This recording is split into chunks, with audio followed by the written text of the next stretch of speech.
fondo. El ministro de las Fuerzas Armadas de Cuba y el de la Defensa de Rusia se reúnen en Moscú y celebran su estrecha colaboración en medio de la guerra y la crisis de Wagner. El general de Cuerpo de Ejército Álvaro López Miera y el general de Ejército Sergei Shoigu desafían a Occidente en un momento sumamente delicado a nivel internacional. El encuentro se suma a otros igualmente preocupantes que le han precedido. Cuba se compromete de este modo cada vez más con una guerra repudiada por la mayoría de los organismos internacionales, la Unión Europea y Estados Unidos. Veamos a dónde puede conducir este posicionamiento con Rusia y recordemos también con China. Muy buenas noches, bienvenidos a Fondo.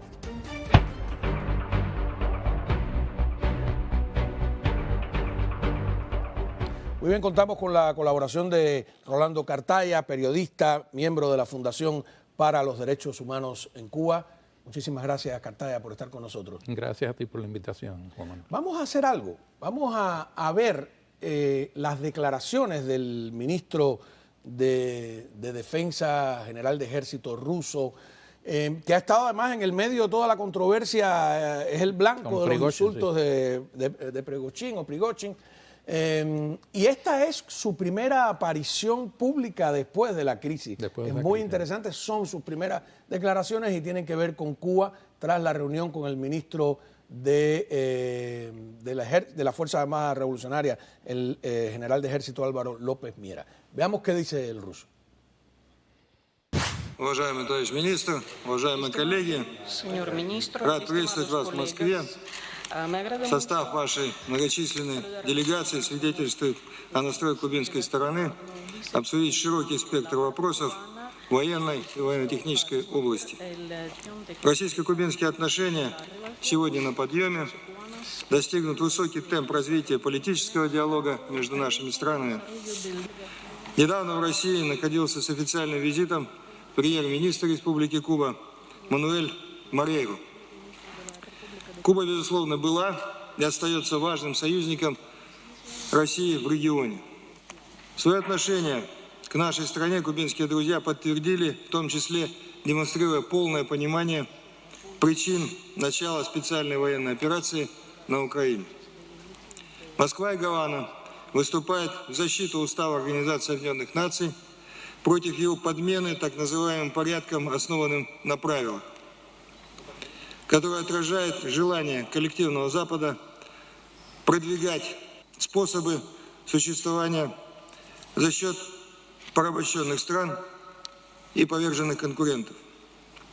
В условиях, когда Соединенные Штаты Америки многие десятилетия осуществляют незаконную и нелегитимную торгово-экономическую блокаду Кубы, мы готовы оказать помощь острову Свободы, подставить плечо нашим кубинским друзьям. Сегодня предлагаю предметно обсудить все существующие и перспективные проекты взаимодействия в военной сфере. Добро пожаловать. A ver, hay tantas cosas, me parece una declaración tremenda, ¿no? Cooperación militar, total comprensión de la posición de las razones de la guerra, importante aliado en el Caribe, vamos a trabajar hombro con hombro. ¿Qué significa esto?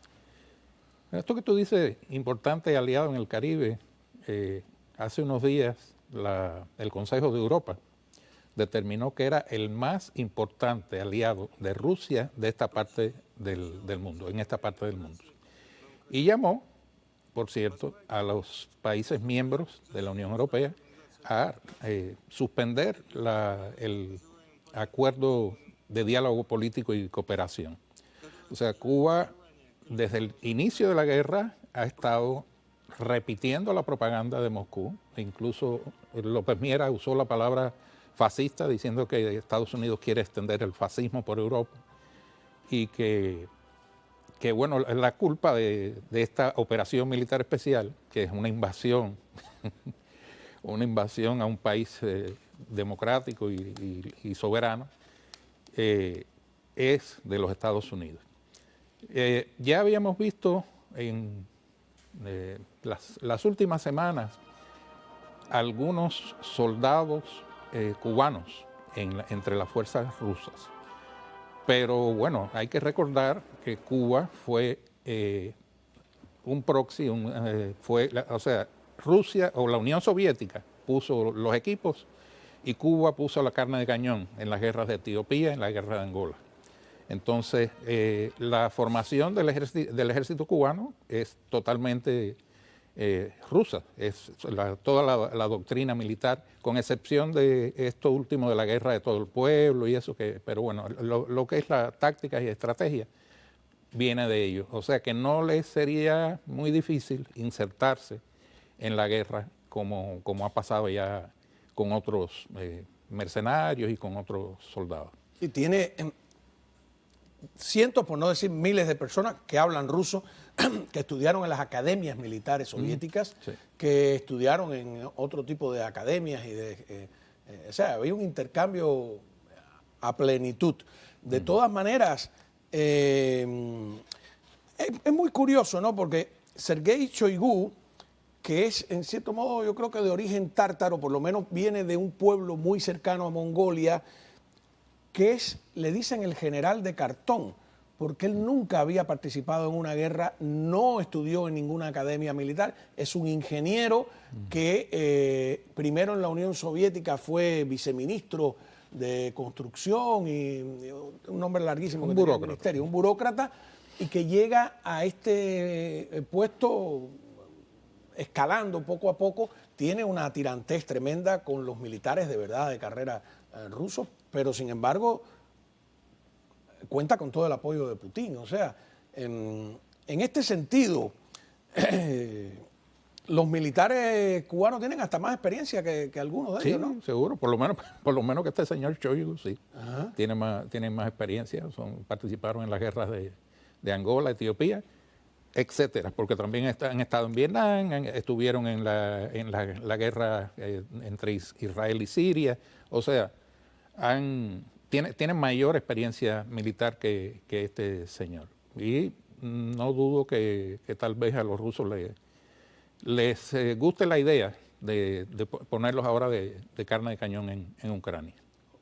Pero entonces como instructores deben cumplir porque Rusia está reclutando un montón de jóvenes que no tienen instrucción, experiencia militar, y que no conocen las armas de su propio ejército, que los cubanos sí. Pero más allá, el posicionamiento político, que incluye apoyo diplomático, incluye apoyo de propaganda, todo lo que hemos visto de inteligencia también, sí, ¿no?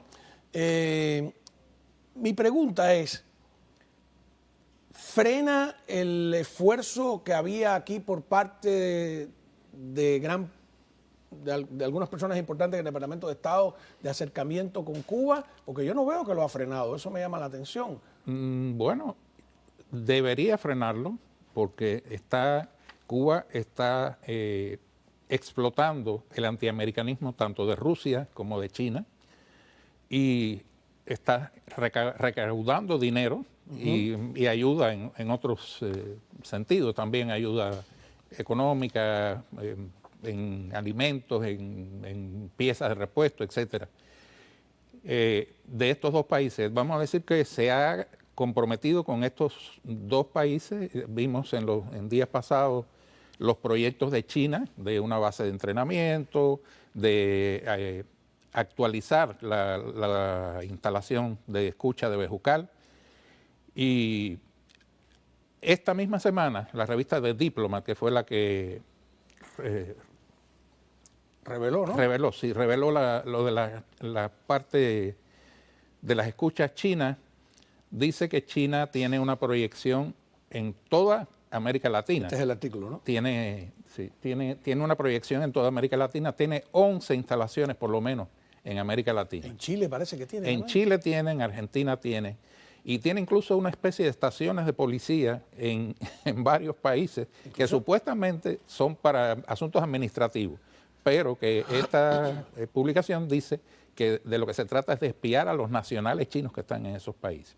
Y por otra parte, en Londres 3 comisarías, como si fueran estaciones de policía, donde han arrestado exiliados y los han deportado a la fuerza china. Lo han hecho en Hong Kong, pero bueno, Hong Kong es territorio suyo. Había por lo menos reportadas 2 comisarías en Nueva York, y no dudo que hay alguna en Miami, ¿no? Bueno, sí. o tipo Cuba, ¿no? Cuba pondría un CDR aquí en Miami. Te iba a decir que al mismo tiempo que The Diplomat saca este artículo, una revista de origen ruso, por periodistas rusos, se llama The Insider, que ha sido muy galardonada por las investigaciones sobre el envenenamiento de Alexei Navalny, del ex agente... ¿Eso no es lituana, esa revista? Radica en Riga, en Letonia. En Letonia. En Letonia es donde radica. Ha sacado otro reportaje donde dice que a partir de 2014, al parecer, Rusia ha reactivado la base de Lourdes. Claro, no es la base de Lourdes original que tenía un personal de 3.000 personas, sino de que han ido incorporando a la embajada y también a vivir en Cuba a gente que son especialistas en cibernética, en radioelectrónica, incluso en ciencias coheteriles. Y lo hicieron de una manera bastante singular. Ellos tenían la lista de los alumnos de la escuela de la embajada. Y resulta que había una cantidad que eran diplomáticos. Después, entonces, se pusieron a averiguar por los nombres de los demás muchachos y había 37 especialistas de estas ciencias y estas técnicas que eran los padres de estos niños. Entonces, aparentemente, hoy funciona una especie de base de Lourdes con alrededor de 30 y pico de personas, porque bueno, también los software eran avanzados, o sea, no es tan complejo como antes, que tenían que tener un personal. Sí, además que todo era gigantesco, los bolos, ¿no? De acuerdo, bola, ¿no? Los radares rusos que eran enormes, ¿no? Yo vi una fotocopiadora rusa una vez y para describirla. Cuando regresemos, se exige respuesta desde el Congreso norteamericano y vamos a ver la lista de personalidades al más alto nivel rusa que han estado en Cuba y viceversa, para que usted se dé cuenta de que esto no es casualidad. Regresamos. Bueno, seguimos viendo este caso de Cuba posicionada abiertamente con Rusia y con China. Vamos a repasar, te propongo, Cartaya, algunos de las personalidades rusas que han estado seguidos hace poco en Cuba. Empezamos por Nikolai Patrushev, jefe del Consejo de Seguridad Nacional de Rusia, que es el que está vestido de civil. Un detalle curioso, los rusos en esta foto están ahí en el Ministerio del Interior, eso es la inteligencia, vestidos de civil, y los cubanos ostensiblemente listos para la guerra. Sí. ¿No? Todo el tiempo han hecho ese... Después vino Sergei Lavrov, que es el canciller, ¿no? Y aquí lo vemos con Rodríguez Parrilla. Después vino Dmitry Chernyshchenko, que es viceministro primero de Rusia, ahí lo vemos con Díaz-Canel. Después vino a La Habana Vyacheslav Volodin, que es el presidente de la Duma o del Parlamento. Esto es un desfile tremendo. Sí. Y estuvo Boris Titov, que es presidente de la Comisión de Derechos de los Empresarios Rusos. Hay que recordar que Díaz-Canel, que el primer ministro cubano estuvieron en Rusia, que estuvo también el presidente de la Asamblea Nacional del Poder Popular, y ahora... Y también el ministro del Interior también estuvo con... El ministro del Interior también. No, y la delegación del primer ministro iba con el ministro, con casi el gabinete completo. Sí. Y ahora el jefe del ejército después de Raúl, a fin de cuentas, que es López Miera, ¿no?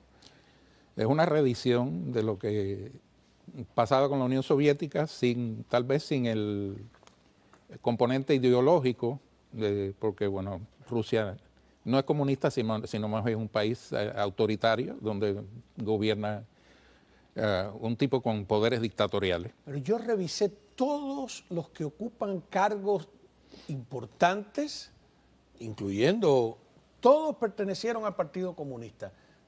Muchos al Poliburó, como se llama, al Buró Político del Comité Central, o eran los jefes del partido en sus regiones, y que como propio Lukashenko, que ocupaba un puesto importante, se quedaron en las distintas regiones, ¿te acuerdas de Chevarnaz, etcétera? Sí. Es una reedición en cierto... O sea, todos están educados en esa mentalidad. Claro, la mentalidad Putin viene del KGB. De la KGB, exacto.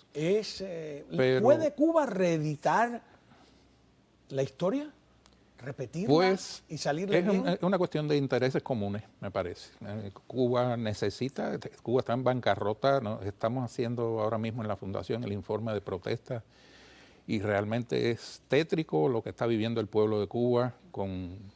La gente más vulnerable está pasando hambre, hay una inseguridad además ciudadana tremenda, la policía prácticamente no interviene, están matando gente todos los días por robarle algo y es producto de la crisis esta que tiene el país. Y entonces están buscando una tabla de salvación en estas dos potencias, que como quiera que sea son potencias que tienen una solidez en el mundo, tienen recursos. Pero, como te decía con lo del Consejo de Europa, creo que también la jugada les puede salir mal. Me parece si Rusia pierde la guerra, hay que ver. Puede quedarle China, pero sí. Vamos a ver qué dice el congresista Mario Díaz Balar sobre el tema de China. Adelante. No es ninguna sorpresa. Lo que todavía no hemos visto es una respuesta adecuada de parte del presidente Biden. Esta administración sigue dándole concesiones a China comunista y al régimen en La Habana. Y es algo realmente difícil de comprender. No sé qué es lo que hace falta, qué noticia le hace falta enterarse a este presidente para que reaccione de una forma para proteger la seguridad nacional de los Estados Unidos. Y no digamos proteger el pueblo cubano, ¿no? Este presidente parece estar casi, no sé, como comprado o asustado del régimen chino y obviamente también del régimen de Cuba. A ver, es una realidad, no es una exageración del congresista, que tal vez sí se ha frenado algo, ¿no? Pero no hay una condena, no hay no hay una actitud firme, me parece, frente a lo que está pasando con China. China, o sea, se han hecho 3 denuncias por lo menos de que van a convertir su centro de escuchas en algo que es una inversión multimillonaria, o sea, le van a meter todos los hierros a eso. Tienen un proyecto de crear un centro de entrenamiento también, que ya había experiencia de entrenamientos de cubanos por personal chino, pero que en este caso podría ser del ejército chino, incluso una presencia de China militar de China en Cuba, quiero decir, militar del ejército chino en Cuba. Entonces, si eso sigue, no sé, creo que Estados Unidos va a perder un poco de credibilidad incluso frente a sus aliados. Hay un reclamo no solo de parte de los republicanos, el senador Bob Menéndez ha enviado una carta, aquí la vemos, no solo es Bob Menéndez, también, yo creo que, a ver, ahí dice, se la envió a Anthony Blinken. Sí, al director de la CIA, al director de la CIA, William Burns, pidiéndole que exista un briefing confidencial, es algo altamente clasificado. No, o sea, Michael McCall también es el otro que firma la carta, ¿no? La idea es tener información, ni siquiera están pidiendo una audiencia pública, sino, como dices tú, una audiencia privada de inteligencia. Ahí está firmada Robert Menéndez, ahí está Michael McCall, que es chairman de... Los dos chairman, el del Comité de Relaciones Exteriores del Senado y el del Comité de Relaciones Internacionales la Comisión de la Cámara. Exactamente. Ahora, volviendo al tema de Prigozhin, y es muy interesante porque estaba leyendo Infobae y La Tercera y todo el mundo, porque los periódicos británicos, etcétera, unos comentarios tremendos que habla de la mafia a la que se está uniendo Cuba de alguna manera, ¿no? Lukashenko dice: el escalofriante consejo que Lukashenko le dio a Putin sobre el jefe del grupo Wagner. Se le puede matar, no es un problema, ¿no? Y después dice: convencí a Putin de no matarlo, a Prigozhin, y revela algo tremendo. Vamos a ver en una declaración aquí, mira, convencer de no matar a Prigozhin, Lukashenko entrega detalles. Hay un pedacito que vamos a poner de la intervención de Lukashenko que dice que Putin llamaba a Prigozhin y Prigozhin no le contestaba el teléfono. Mira qué interesante. Предложил Путину не торопиться. Давай, говорю, поговорим с Пригожиным, с командирами его. На что он мне сказал: слушай, Саша, бесполезно. Он даже трубку не берет, ни с кем разговаривать не хочет. Я спрошу, где он? В Ростове. Я говорю, хорошо. Худой мир лучше любой войны. Не торопись. Я попробую с ним связаться.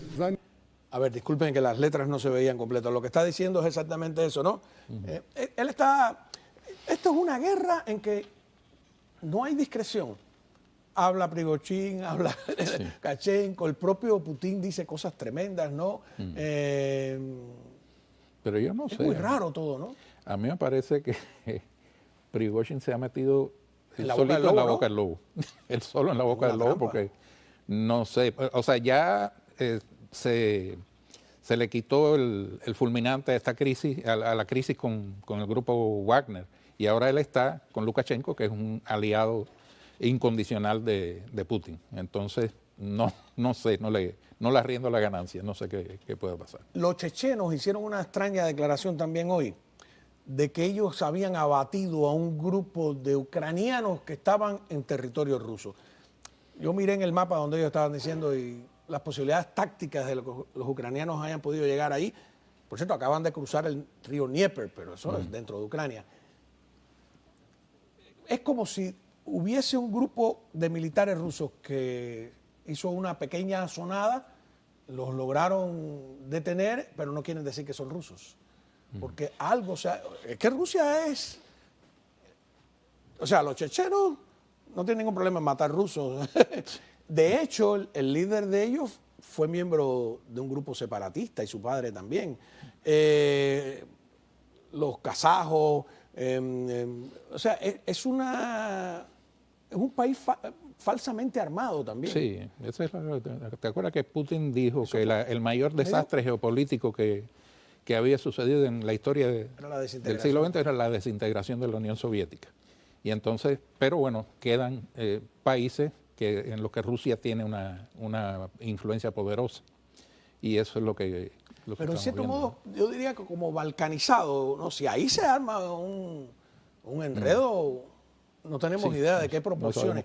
Y ahí viene la pregunta, ¿le cogería miedo Occidente a un... Porque para los ucranianos, o sea, sería la derrota de Putin, una pelea entre ellos, pero ya vimos que con Prigozhin como que tampoco les gustó, ¿no? Claro, pues... Qué ecuación tan difícil, ¿no? Estaba viendo que el grupo Wagner es uno de los grupos de mercenarios que hay en Rusia. Hay un montón, que lo que nosotros no tenemos idea, que son grupos privados también, con armas, blindados, etcétera. Entonces, cualquier cosa puede pasar. Pero Putin le cogió miedo, porque fíjate que habló de guerra civil, ¿eh? Hemos parado una guerra, hemos evitado una guerra civil. Hay otra declaración de Lukashenko, no apropiada, a mí si fuera Putin no me gustaría, de que dijo, si se pierde Rusia moriremos todos. Es un poco dramático, es el alma rusa también, ¿no? Entonces, si Lukashenko tiene que escoger, porque, Rusia no se puede perder. Bueno, es que ya la oposición, que ¿te acuerdas que había hecho unas protestas gigantescas en Bielorrusia? Sí. Llamó a levantarse contra Lukashenko. Yo siempre en el programa de radio estaba recordando en La Guerra y la Paz, ¿no? Que Tolstoy recuerda que Kutuzov, era como se llamaba aquel general que era muy dramático, que lloraba frente a las tropas, que se desgarraba la ropa. Hay algo de ese que estamos viviendo ahí, ¿no? Sí, bueno, eso es. Rusia no ha dejado de ser, yo creo, la misma Rusia de siempre, independientemente de que haya McDonald's y haya empresas y eso, pero el alma rusa sigue siendo más o menos eso. Tremendo, ¿no? Muchísimas gracias de verdad por haber estado con nosotros.